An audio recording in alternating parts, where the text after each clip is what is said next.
কি জানো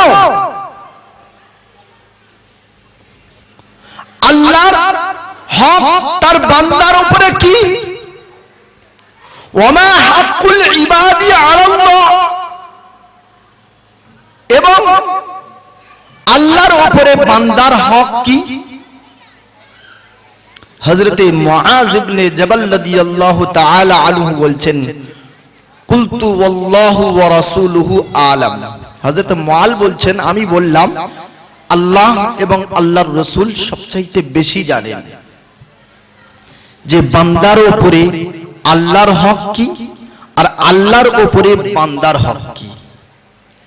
তাহলে হযরতে মুআজ ইবনে জাবাল রাদিয়াল্লাহু তাআলা আনহু নবীর দিকে আকায়েদ করলেন যে আল্লাহ এবং আল্লাহর রাসূল বেশি জানেন যে বান্দার উপরে আল্লাহর হক কি আর আল্লাহর উপরে বান্দার হক কি। তার পরক্ষণে হাদিসে আল্লাহর নবী সাল্লাল্লাহু আলাইহি সাল্লাম বেশ কিছু গুরুত্বপূর্ণ কথা বর্ণনা করেছেন। আমি ওই কথাটা আপনাদেরকে বোঝাতে চাচ্ছি। قال رسول الله صلى الله تعالى عليه وسلم حق الله على العباد أن يعبدوه ولا يشركوا به شيئا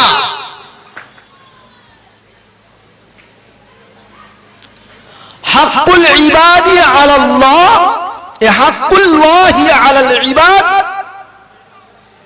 أن يعبدوه ولا يشركوا به شيئا।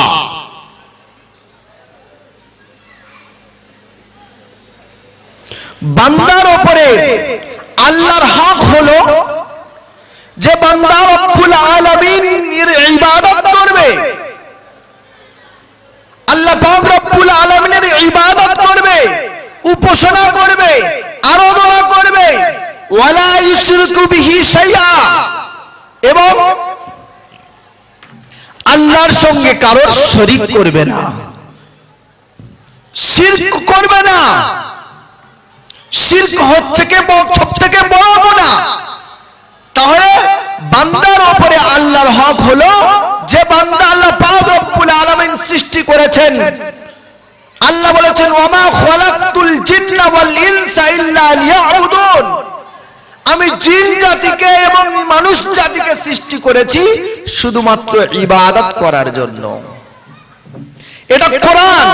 এই কোরআনের তাফসীরে হযরতে মুআজ ইবনে জাবাল থেকে রিওয়ায়াত, তিনি বলছেন যে বান্দার উপরে আল্লাহর হক, আল্লাহর উপরে বান্দার উপরে আল্লাহর হক হলো আইয়া আবুদুহু, যে বান্দা আল্লাহর ইবাদত করবে, ওয়ালা ইউশরিকু বিহি শাইআ, এবং আল্লাহর সঙ্গে শিরক করবে না, কোন জিনিসের শরীক করবে না।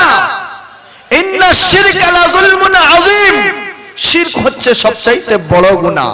শিরকের গুনাহ মাফ হবে না।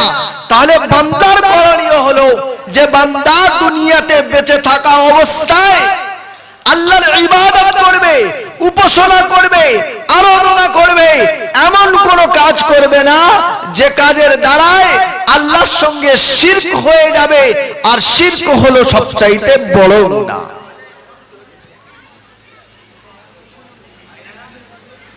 এটা বান্দার উপরে হলো আল্লাহর হক। অতএব আমরা মানব জাতি, আল্লাহ পাক আমাদের সৃষ্টি করেছেন, আমাদের দায়িত্ব হলো আল্লাহর ইবাদত করা, আল্লাহর উপাসনা করা। আল্লাহর সঙ্গে কারোর সঙ্গী অংশীদার করা যাবে না, শিরক করা যাবে না। শিরক হচ্ছে সবচাইতে বড় গুনাহ।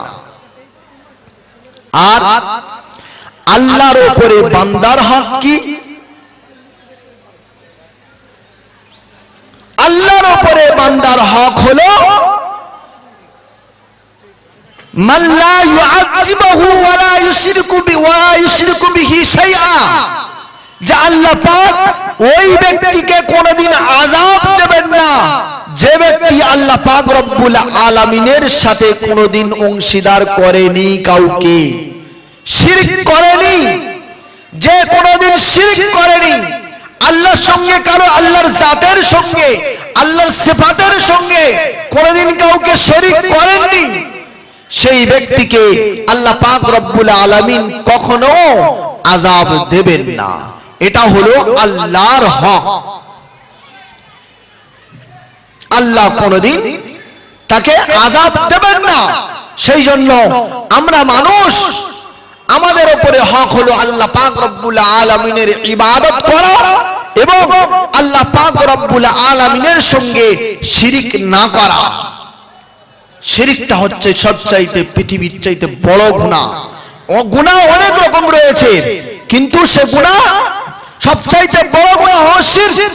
আর শিরক মানে আল্লাহর জাতের সঙ্গে, আল্লাহর নামের সঙ্গে কারো শরীক করা যাবে না। এইটা হলো বান্দার হক। এইটাকে বিষয় বিশেষ করে আমরা খেয়াল রাখবো। আর কিবরিয়াই, গুরুর, তাকাব্বুর, অহংকার, এটা হলো আল্লাহ পাক রব্বুল আলামিনের চাদর। আর যদি কোনো ব্যক্তি অহংকার করে, তাকাব্বুর করে, বলছে এটাও একটু শিরকের মতো। যারা অহংকার করে, তাকাব্বুর করে, হাদিসে পাকের মধ্যে আল্লাহ নবী সাল্লাল্লাহু আলাইহি সাল্লাম বলেছেন যে 3 শ্রেণীর মানুষ জান্নাত থেকে মাহরুম হয়ে যাবে। মান মাতা ওয়া হুয়া বারিউম মিনাল কিবর ওয়াল গুলুল ওয়াদ দাইন। যদি কোনো ব্যক্তি এমন অবস্থায় মারা যায় যে সে তাকাব্বুর করেছিল, অহংকার করেছিল, আর ওই অবস্থায় মারা গিয়েছে, সঙ্গে সঙ্গে মারা গিয়েছে না, অহংকার অনেক আগে করেছে, মাপ চাইনি, ওইভাবেই চলে গিয়েছে, বলছে এই অহংকার, তাকাব্বুর, গুরুর, এটা হলো এক ধরনের শিরক। আল্লাহ নবী সাল্লাল্লাহু তাআলা আলাইহি ওয়াসাল্লাম অপর একটি হাদিসের মধ্যে বলেছেন, আল কিবরিয়াউ রিদাই, অহংকার, তাকাব্বুর হলো আমার চাদর, আমার চাদর। আল কিবরিয়াউ রিদাই ওয়াল আজমাতু ইজারি, আমার আজমত, আমার ইজ্জত, আমার সম্মান হলো ইজার। ওয়ামান জাআনি ওয়াহিদাতাম মিনহুমা, যে ব্যক্তি এই দুটো অর্থাৎ কিবরিয়া, অহংকার, তাকাব্বুর হলো আল্লাহর হক, যদি কোনো ব্যক্তি এই অহংকার, তাকাব্বুর করে, তাহলে মনে করতে হবে যে আল্লাহ পাক রব্বুল আলামিনের যেটা করণীয় তুমি বান্দা সেইটা করতে চাচ্ছ, আল্লাহর সঙ্গে শিরিক করতে চাচ্ছ, খবরদার। ওয়ামান নাযাআনি ওয়াহিদাম মিনহুমা, যদি এই দুটোর মধ্যে অর্থাৎ কিবর, গুরুর, তাকাব্বুর, অহংকার, এটা হলো আল্লাহর হক, আল্লাহ পাকই অহংকার করতে পারে, আর কারোর অহংকার করার হক নেই। যদি কেউ কোনো মানুষ অহংকার করে, তাকাব্বুর করে, গুরুর দেখায়, তো আল্লাহ বলছেন তাহলে আমার যে সিফাত, অহংকার, তাকাব্বুর আমার সিফাত, যদি কোনো মানুষ করে, তাহলে আমার অহংকার সিফাতকে সে দেখাতে চাইছে, আমার অহংকার আমার সঙ্গে শরীক হতে যাচ্ছে, এটা হলো শিরক। তো ফামান নাযাআনি ওয়াহিদাতাম মিনহুমা, এই দুটোর মধ্যে যদি কোনো একটা যদি কেউ ছিনিয়ে নেয়,